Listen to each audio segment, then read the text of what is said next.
Rui Hachimura entered this offseason as one of the top free agents still available on the market. Coming off an impressive playoff run with the Lakers, where he averaged 17.5 points per game and shot an incredible 56.9% from three, Hachimura was hoping for a raise from the $18.3 million he made last season. That kind of production in the postseason usually translates into bigger paydays. But this time, the market simply wasn't there. Part of the reason traces directly back to the Lakers' own offseason approach. With the Lakers' rash of moves this offseason, including a trade for Walker Kessler and continued negotiations around Austin Reeves, the front office had already committed significant resources elsewhere. That left little room to prioritize keeping Hachimura at the price he wanted. He was the man standing without a chair when the music stopped. So instead of staying in Los Angeles with the Lakers, Hachimura is jumping across town. Hachimura has agreed to a 2-year, $28 million deal with the LA Clippers, a move broken by Shams Charania of ESPN. The Clippers have a team option on the second year, reports Law Murray of The Athletic.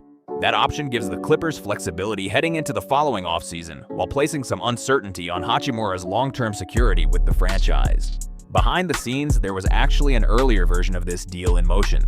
The Clippers and Hachimura's agent, Darren Matsubara of the team, reached a deal early in free agency and had hoped to work out a sign-and-trade with the Lakers. But no deal could be agreed to, Charania added. That detail matters. A sign-and-trade would have allowed the Lakers to recoup some form of value, whether draft compensation or additional trade pieces, for a player they were about to lose anyway. Instead, without an agreement in place, the Lakers end up losing Hachimura for nothing in return, while the Clippers simply sign him outright as a free agent. On the court, this looks like a strong value pickup for Los Angeles' other team.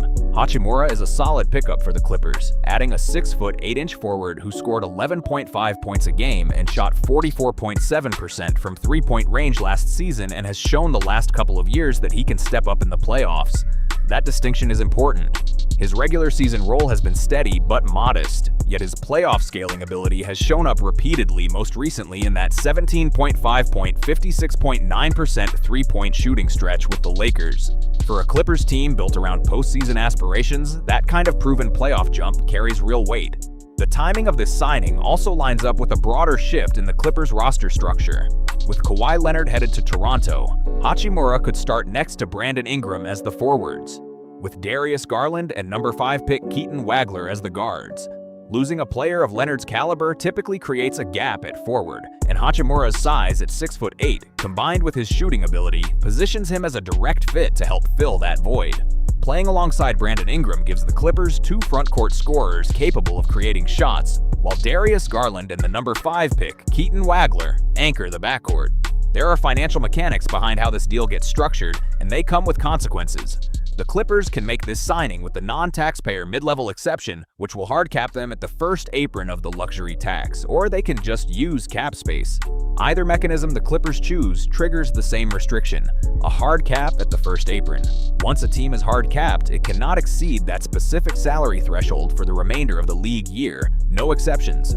That restriction doesn't just affect this signing in isolation. Either way, it likely limits what the Clippers could offer to someone like Peyton Watson if they wanted to go after the Nuggets' restricted free agent. In practical terms, the Clippers now have less room to make a competitive offer sheet for Peyton Watson, a restricted free agent currently with the Denver Nuggets. Restricted free agency already gives the incumbent team the right to match any offer, and a hard cap further shrinks the financial flexibility a suitor like the Clippers would need to make that offer sheet attractive in the first place. So the ripple effects of this one transaction extend well beyond Hachimura himself. The Lakers lose a rotation piece who delivered real playoff production, and they do so without any return assets since the sign and trade fell through. The Clippers gain size, shooting, and playoff experience at forward for a relatively modest $28 million over 2 years, but they also accept a self-imposed spending ceiling that could limit other roster moves this summer, including any pursuit of Peyton Watson in restricted free agency.